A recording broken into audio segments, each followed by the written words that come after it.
Hey guys, welcome back to another episode of the Dugout India podcast, a podcast where we unravel the journeys of the underdog athletes of the country. And our today's guest is a reminder that the greatness can start from anywhere, even from a park. From playing with his dad in a park to representing the country at the international level, his journey is full of patience, grit, and determination. Please welcome Mr. Kavin Thangam to the show. Hello. Thank you so much for having me out here today. So, Kavin, let's start from the beginning. Bro, like your journey started back in 2013, like you were playing with your dad in the park. So, can you please tell the audience that how did your journey actually start and then how did it go on? So actually, my dad used to go to play in the mornings in the park nearby. So he used to go to play with his friends. So I just used to accompany him in the mornings. So I just started playing for fun out there, and then it just grew from there. Actually, So, was there any moment that you realized that, this is more than just a hobby? You want to, like, pursue it as a career? I think the time when I took it as a career was much later in my journey. I think once I started playing well in the tournaments, that time I was more confident, and I thought, why not give it a try as a career also? And like one thing happened after another, and now you are representing the country. Yeah, that's Feels how it very started. so like Kavin tell us that you play many formats like single, double, even mixed doubles. So like how tough it is for you to manage like playing across all these different formats, and is there any specific technique or routine that you follow to train for them? Yeah, so basically, my men's singles is my primary event from the beginning. So I play singles as my primary event, and I do most of my training for the singles. So the doubles and mixed doubles is just I just play what comes naturally to me. We don't look at training specifically for that because uh, my singles game is also based a lot on my doubles instincts. So I just play use my singles game in doubles and my doubles game in singles also. So more like they are like correlated and like it's going on like that. Yeah, it is more like how I would say is like I try to uh, adapt myself to that particular event, but uh, I feel that the more I play doubles, it helps me also play singles better. And the similarly, like how I play my singles, it helps me when I play doubles because my court coverage is better and my endurance is also better. So I think it complements each event. I get it. I get it. So, like, can you tell us that, what does a typical day in your life look like? As a badminton player, what is a typical day in your life? Like, training, nutrition, everything. So the thing is, like, as a badminton player, we spend around 25 weeks a year traveling and playing tournaments. So I think half of the year goes by in travel, tournaments, and the entire journey from where I train and then I go to the tournaments, then I come back, go to home, then I come back again to the place where I train. So I think there's a lot of traveling involved. So I think half of the year goes by in that. The other half we use it for training purposes. So in the morning we generally start our training sessions at around 9:15 a.m. So I think that will be my longest session. Like that will be my on-court session. It goes on till around 1:30. So this is the primary session. Like we train on-court during that time, and then in the evening at around 4 p.m. we start our fitness training at the gym. So it ends by around 6. So this is my training schedule usually. But when tournaments come up, we try to have an extra session in early in the morning at around 5 a.m. to help with the tournaments. So, like, Kevin, like, how tough it is for you? Like, you just mentioned that you are traveling half of the year. So, how tough it is for you mentally, to like staying away from the home, competing, and sometimes the result doesn't go your way. So, like, there's a lot of mental pressure. So, how do you deal with that? I feel that I have a very good support system with me. I think especially my parents and family have backed me throughout my career. So I think they are one of the major reasons that I have been able to hold there. I think the other thing is my coach is also very understanding over here. So I think it's a mix of everything. The main thing would be the support system behind me. I think that, bro, like, having the right support actually makes a lot of difference. That when you know that, you have your parents, your friends, your, relatives around you, like close ones who are backing you, and you know that they got your back no matter what, and they support you even in your downs. I think that makes a lot of difference in an athlete's career. Yes, definitely. I think my friends have also played a very important role. I think they were also with me throughout. Uh, as I said, my parents and coaches, I think there was never a time when I was left alone. It's I was more like a always combined backed by effort. my. It's more like a combined effort. Yes, definitely. Yes, definitely. It was definitely a team effort. It's a team effort. So, like, can you tell me that when we had off conversation, like off the camera, you told me about COVID, that COVID came and it got really tough for you. So, like, how did you deal with that? And what was that about? So actually, during the COVID break, I couldn't train. So we were having online fitness classes during that time. So that was the only thing going on. Badminton, we couldn't play at all because all the places were closed and we were in lockdown. So we just tried to play some wall practice or something like that. And then after around the lockdown got lifted after 4 5 months, that's when we started again to train. And then again, the second lockdown came in. Hmm. So I think that was a very difficult period. So, like, as an Uh, athlete, so, like, as an athlete, how did you manage? Like, did it impact your game? Like, was it tough for you to, keep up that level of your game that was before COVID? So, like, was it tough for you? yes, definitely. I felt like it was a tough period for me personally. But the other thing was, I think no one in the world was able to practice during that time. That's very exactly. So it was a level playing field Yeah. actually. So no So, complaints there. like you mentioned that 2 years after that were full of injuries. So, what was Yeah. that, and like how did you deal with it? So after I came back, I actually had an ankle injury after coming back. So there was some time taken off to get back from that. And then once I came back, I actually didn't have that good results. I was always playing very good matches, close matches, but I think the result was not converting into a win. So I think those 2 years were very difficult actually. The results were not going my way, and I also had to constantly deal with my ankle, kept rehabbing my ankle also during that time. So I can see that it was a period of setback in your career. And then came next year when you won four international medals, more likely, the best year of your career so far. So, like, going from such down to such up, what was that moment like for you? And like, what did you feel at that moment? What, like, was it comfortable? What was like that? Yes, definitely. I think last year was one of the best years for me. It was a complete turnaround for the previous year which I had. Um, I went on to win four international medals in 2024.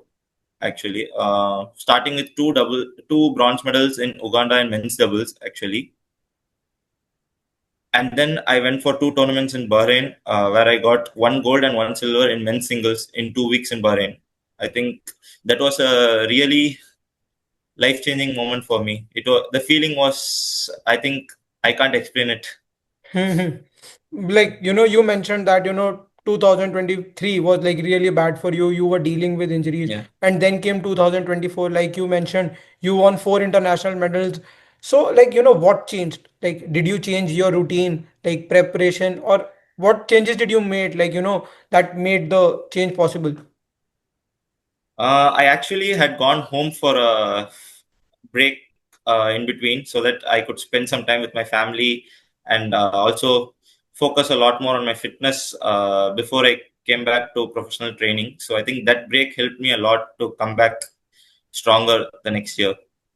Like, with this, I can, like, if you watch cricket, I think you can relate to Virat Kohli. Like, he had a lean patch, then he took a break, he went, and then he came back and, hit that 71st century after a drought of 1000 days. So he also mentioned that, he was with his family, he trained there, like, he worked on his fitness and he had a calm mind. Then he came back to his, game prep, and that changed. So, like, the results were there. I think I can relate to it. Yeah, Huh. I actually changed. I was in Chennai with in my home with my family for the 5 months, and then I actually came back to Bangalore to train with Ajit sir over here in AWSB. So after that, I think that year was pretty successful for me. Especially the Bahrain tournaments, two tournaments was very good for me. So, like, you have been on many international tournaments. So, like, can you tell me what's that experience like for you? When you win a medal for the country, you hear the national anthem. So, like, how do you feel at that moment? Yes, I think it is a very surreal experience actually. There is no words to describe it. Uh, I think what we feel is goosebumps. I think, that moment is like, the greatest moment for an athlete, winning for the country. That's what you train for. Like, all the hardships, all the hard training, everything that an athlete goes through is specifically for that moment. And, when you are into that, I can't even imagine, like, I'm talking to you right now and I am having goosebumps. So I just can't even imagine, like, what you guys must be going through at that moment. Yes, definitely. I think it is not explainable very easily. I think it's just a rush of emotions at that moment. Hmm. So, like, Kavin, moving forward, like, can you tell us that, where are you training right now? Like, and who is your coach and, like, who is helping you in, being the real version of you? Yeah, so I'm currently in Bangalore. I'm training under Ajit Vijay Tilak sir over here in AWSB. It's situated in HSR layout in Majesteen Sports. So I think one thing which has really changed is his approach to the game, which has also changed my approach to the game. Uh, he believes in load management and playing badminton the right way. I think using more of the technical skills that we have and to apply it in match situations. Like, I think having a good coach, a good mentor, and good guidance really uplifts your game. I think that's the key. Anybody can do the hard work, but, doing it the right way is what matters. And I think Mr. Ajit, like, he showed you the right path. And, like, you were hardworking, like, right from the beginning, that we can vouch for. But, working hard in the right direction actually did wonders for you. And now, like, you are one of the top badminton players of the country.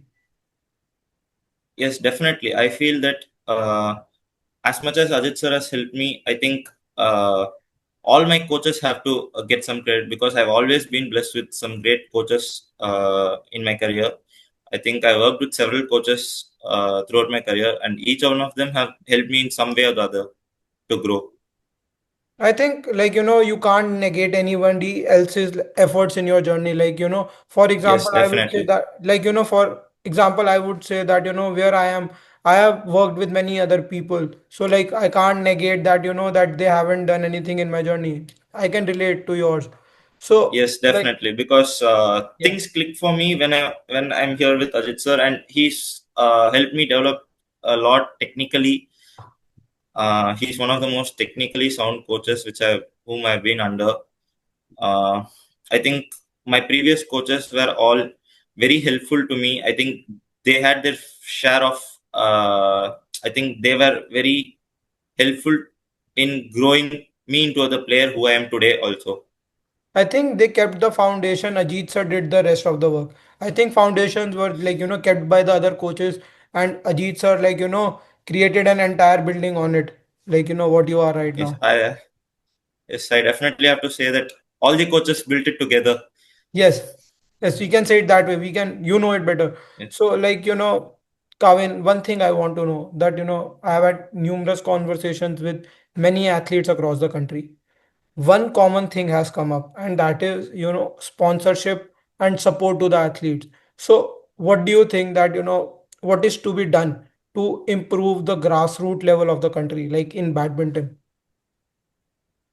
So what I personally feel is getting sponsorships right now for badminton is very tough unless you're the topmost in the country or in the world. Actually, so the best of the players are able to get access to good funds and sponsorship opportunities. But I think the sponsorship opportunities need to come for players who are also at a slightly lower level, and also there has to be a lot more investments in the grassroots levels for it to grow globally. I think there's a lot of talent in the country. There's no doubt about it. And recognizing them at the early stage would really help the country more. Like, let's say if these rumors are true that we are bidding for the 2036 Olympics. So I think we need to start now. Like, we need to start investing in the athletes now. Even if it's from governments and even it's from badminton federations and or like from private companies who can actually help athletes. So I think it needs to start now so that like when 2036 comes and we are like bidding for Olympics, and if it's happening in our country, then we have a group of athletes ready who can win medals for us across every sport. Yes, definitely. I think you're absolutely right over there. So like one thing I want to know is that are you sponsored by somebody right now, and like how do you manage your like expenses, because there are a lot of like expenses for you, like training, nutrition, then traveling like half of the year. So how do you manage it? Yes, definitely. I think I've been very blessed and fortunate to be supported by my parents throughout my career. I think, but it is extremely difficult because the expenses of participating in 15 to 20 tournaments internationally is quite high. The expenses are quite high. So apart from that, there are training costs, travel costs. Um, So you are not so sponsored right these, now. yeah, I'm actively looking for sponsorship opportunities so that I'm able to travel abroad and participate in more tournaments. Moment. And then I think one more thing is like when we play international tournaments, I think there always needs to be a team behind us. That's true. I I think think that yeah, yeah, the yeah. top athletes always travel with a team of coaches, physios, and strength and conditioning trainers. So I think that will be something which will be a great help not only for me, for whoever is playing tournaments at the international level. So like if you can tell to the audience a bit that how does like government sponsor the athletes, like there might be some athletes, let's say Lakshay Sen or like any other athlete, so they are in the Indian team, I guess, so that's why they are Yes. sponsored by the government. How does it work like? Yeah, I think the topmost players of the country are sponsored by the government. So the when you're part of the official Indian team, they send a SNC trainer, physio, and a coach along with you. But when you're not part of the team, I think you have to privately hire a SNC, physio, and a coach, and pay for their expenses also while traveling. It's at your personal expense that if you want to take a team alongside you, and I think that's not practically possible for most of the athletes in the country because it's a Yes, lot. definitely. Yes, definitely. I think right now, uh, traveling alone itself is a big stress financially. I think Exactly. traveling with one more person would be a big bonus.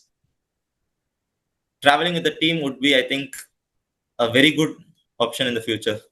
But like if it's supported, like if you are like free from the financial stress, I think then it's a bonus. Otherwise, like it's a lot of money that you need to Yes, spend. definitely. I think it's a very I feel that it's a very important part of playing tournaments as because just because of the fact that we have to play continuous tournaments throughout the year, I think a team over there would help you a lot to prepare for the upcoming tournaments as you travel.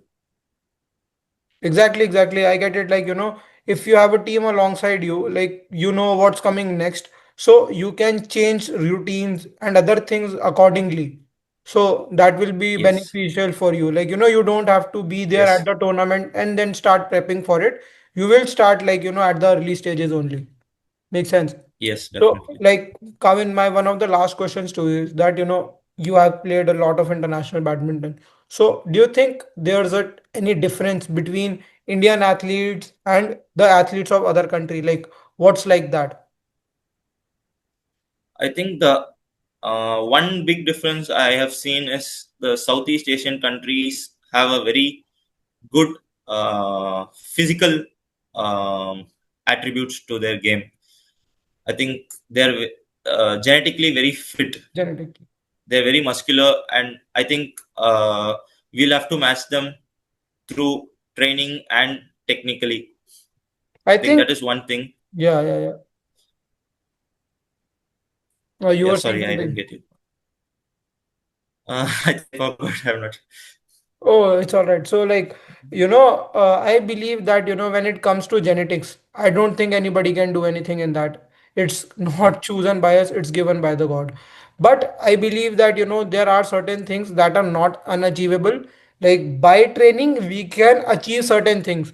But, like, replicating that whole genetic level, like, it's more like you are gifted naturally that you can't compete with, no matter how hard you Yeah. work. What do you think? Yes, definitely. I think the other difference which I have noticed in athletes coming from foreign countries are they are. I think not only the top athletes are supported, but also athletes who are at a slightly lower level than the topmost are also supported by brands, companies, so that they are able to compete, and they also don't have the financial burden on them. I think, not having any financial stress actually improves the performance. Like, I also discussed this with many athletes, like, few were from badminton only. They said that, when you don't have to worry financially, like, you are free from all the other stress, then your performance obviously uplifts and you perform better because, like, you are stress free.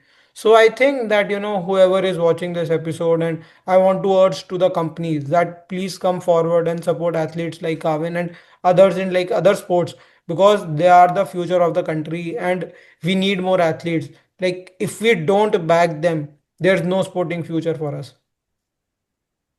So yeah, Yes, I moving think forward. it would be very nice to have some brands and companies coming to help us. Exactly.